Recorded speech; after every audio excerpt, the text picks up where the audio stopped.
কয়টা ভিক্ষে দেবে মা? আমি 3 দিন ধরে খাইনি। কে তুমি? আমি একজন ভিখারি। আমাকে কিছু খেতে দেবে মা? ও দাদু, তুমি দাঁড়াও, আমি মাকে বলছি তোমাকে খেতে দিতে। মা, মা, বাইরে এসো।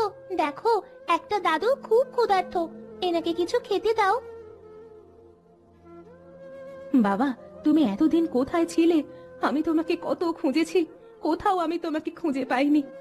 সালমা, মা আমার, আমিও তোকে অনেক খুঁজেছি। এসো, ঘরে এসো বাবা। এই দাদুটা কে মা? তিনি হলেন তোমার দাদু, মানে আমার বাবা। কিন্তু দাদু ভিক্ষা করতে এসেছিল কেন? সে অনেক ঘটনা মা। আমাকে সব ঘটনা খুলে বলো, আমি শুনতে চাই। বেশ, শোনো তবে।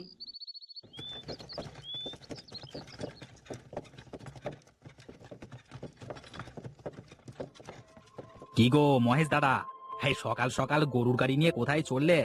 সাথে তোমার মেয়েকে দেখছি। একটু নদীর ঘাটে যাবো গো, গরুগুলোকে একটু পানিতে নামাতে হবে। যা গরম পড়েছে, গরুগুলোকে একটু পানিতে না নামালে আর হচ্ছে না। ও আচ্ছা আচ্ছা, যাও যাও। কাল আমার ধানের জমি থেকে তোমার গাড়িতে করে কিছু ধান আমার বাড়িতে নিয়ে এসে দিও, কেমন? আচ্ছা দাদা, আমি এখন চলি।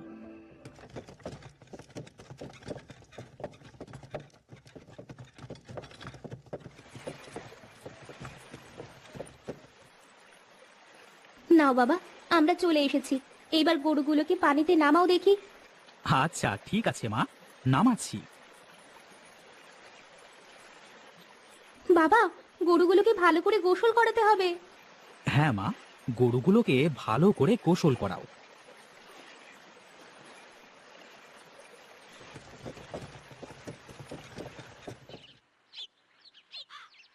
মা, তুই রান্নাটা করে ফেল, আমি একটু মাঠের দিকে গেলাম।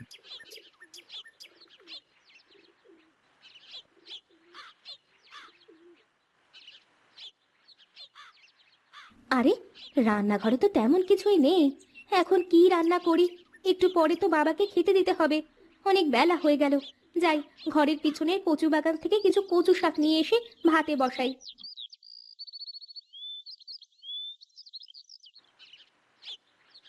আরে, কচু পাতাও তো প্রায় শেষের দিকে। আর মাত্র কয়েকটা কচু পাতা আছে। এগুলাও যদি শেষ হয়ে যায়, তারপরে খাবো কি? না, বাবা তো একটু পরেই চলে আসবে। এই 2-4টে কচু পাতা তুলে নিয়ে ভাতে বসাই।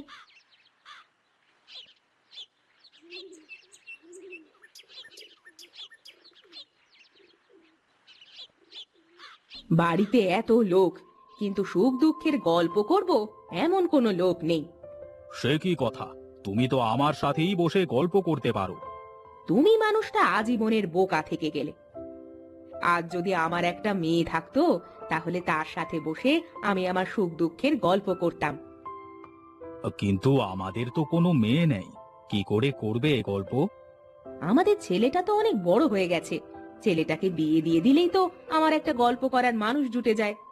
তা তুমি ঠিকই বলেছ, ছেলেটাকে বিয়ে দিলে মন্দ হয় না, বুঝলে? শোনো, আমাদের গ্রামে তো অনেক গরিব মানুষ আছে। একটা গরিবের ঘরের লক্ষ্মী মেয়েকে আমার বাড়ির বউ করে নিয়ে আসবো। যদি লক্ষ্মী একটা মেয়েকে এ ঘরের বউ করে আনতে পারি, তাহলে দেখবে সব ঠিক হয়ে যাবে। ঠিক আছে, তাই হবে। আমি কালই ঘটকের সাথে কথা বলবো।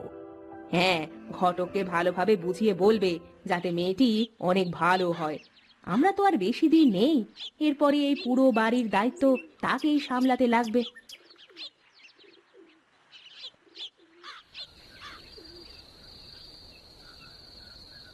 কি রে মা, তুই এই সন্ধেবেলায় খড় নিয়ে বসেছিস কেন? বাড়িতে একা একা বসে ভালো লাগছে না বাবা, তাই ভাবলাম কিছু খড় কেটে আনি। আমার মেয়েটা কত বড় হয়ে গেল দেখতে দেখতে। এতটুকু বয়সে এত সংসারী হয়ে গেছিস, এসব আমার ভাবতেই অবাক লাগে। হয়েছে হয়েছে, আর এত না বকে হাত মুখ ধুয়ে আসো দেখি। আমি ঘরে গেলাম, তুমি হাত মুখ ধুয়ে এসো, আমি তোমাকে খেতে দিচ্ছি। যাক, মেয়েটাকে নিয়ে আর আমার কোনো চিন্তা নেই। মেয়েটা আমার অনেক লক্ষ্মী হয়েছে। এখন শুধু একটা ভালো ছেলে দেখে ওকে বিয়ে দিতে পারলেই আমার শান্তি। যাই যাই, তাড়াতাড়ি ঘরে যাই, মেয়েটা ভাত নিয়ে বসে আছে।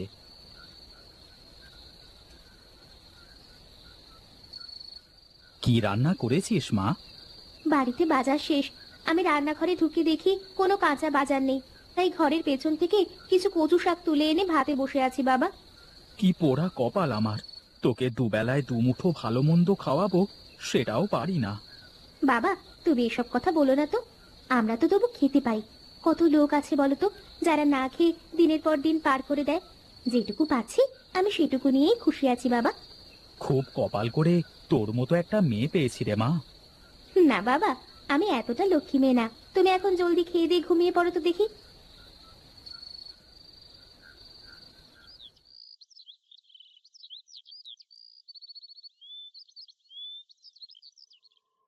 তা ঘটক সাহেব, মেয়ে কি পেলে?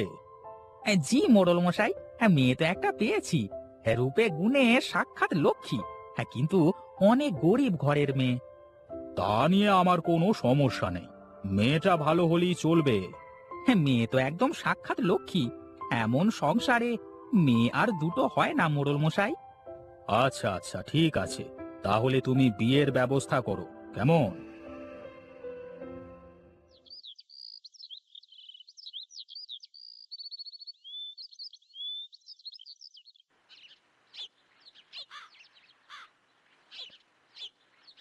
এই মহেশ, মহেশ, কোথায় গেলি রে?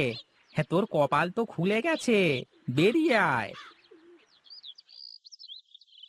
আরে ঘটক সাহেব যে, আমার বাড়িতে কি মনে করে? তোমার মেয়ের জন্য সম্বন্ধ নিয়ে এসেছি। তোমার তো কপাল খুলে গেছে ভাই, মোড়লে ছেলের সাথে তোমার মেয়ের বিয়ের সম্বন্ধ পাকা করতে এলাম। তুমি সত্যি বলছো? যাক, তাহলে আমার আর কোনো চিন্তা নেই। দেখি, আমার মেয়ের সাথে কথা বলে দেখি মেয়ের মত আছে কিনা। সালমা, সালমা, এদিকে আয় তো মা। কি হয়েছে বাবা? গ্রামের মোড়ল সাহেবের ছেলের সাথে তোর সম্বন্ধ এসেছে। তোর কি কোনো আপত্তি আছে মা? তুমি যা ভালো মনে করো তাই করো বাবা। ঠিক আছে ঘটক মশাই, আপনি বিয়ের কাজ শুরু করুন।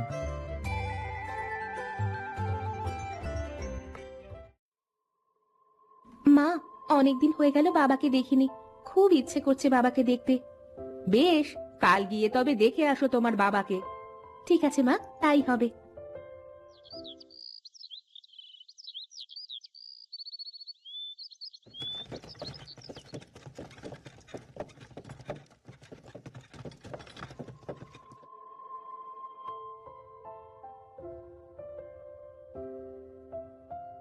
করিম চাচা, তুমি এখানে বসে আছো যে? বাবা কোথায়? তুই এসেছিস মা? তোর বাবা আমাদের গ্রাম ছেড়ে চলে গেছে। চলে গেছেন মানে? কোথায় চলে গেছে? কি বলছো এসব তুমি? কেন মা, তুই এসব বিষয়ে কিছু জানিস না? অবশ্য তোর বাবা আমাকে এসব কথা তোকে বলতে নিষেধ করেছেন। হ্যাঁ, আমি তো কিছুই বুঝতে পারছি না। আমার বাবা কেন গ্রাম ছেড়ে চলে গেলেন? কি হয়েছে? তুমি আমাকে সবকিছু বুঝিয়ে বলো। মোড়লের ছেলে ইমুর সাথে তোর সম্বন্ধ এসেছিল, কিন্তু এখানে মোড়লের শর্ত ছিল বিয়ের পর তুই তোর বাবার সাথে কোনো সম্পর্ক রাখতে পারবি না, কারণ তোরা অনেক গরিব। তোর বাবা তোর সুখের জন্য তোকে না জানিয়ে তোকে বিয়ে দিয়ে গ্রাম ছেড়ে চলে গেছে।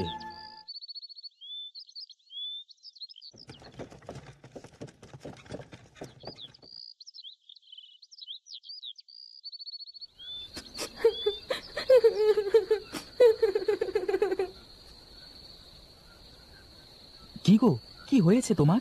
তুমি কাঁদছো কেন? কি, আমার বাবা এত বড় খারাপ কাজ কি করে করতে পারলেন? এই বাড়িতে আমি আর এক মুহূর্ত থাকবো না, চলো আমার সাথে। বাড়ি ছেড়ে চলে গেলে তো আর আমি আমার বাবাকে ফেরত পাবো না। আমি যেভাবেই হোক তোমার বাবাকে খুঁজে বের করবই, আর আমরা বাড়ি ছেড়ে চলে গেলে তখন আমার মা বাবার একটা শিক্ষা হবে। বেশ, তুমি যেটা ভালো মনে করো সেটাই হবে।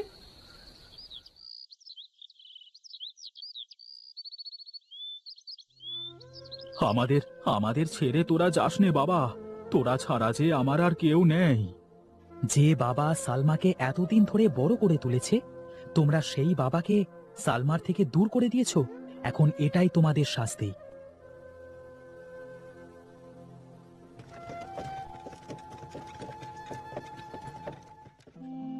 আচ্ছা বাবা, তোমার এমন দুর্দশা কেন?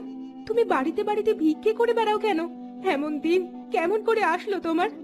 আমি গ্রাম থেকে এসে নদীর ধারে একটি ঘর করে সেখানে থাকা শুরু করেছিলাম। নদী ভেঙে গিয়ে আমার সব হারিয়ে এখন আমি পথে বসেছি। এখন থেকে তোমার আর কোনো চিন্তা নেই বাবা, তুমি আমার কাছেই থাকবে।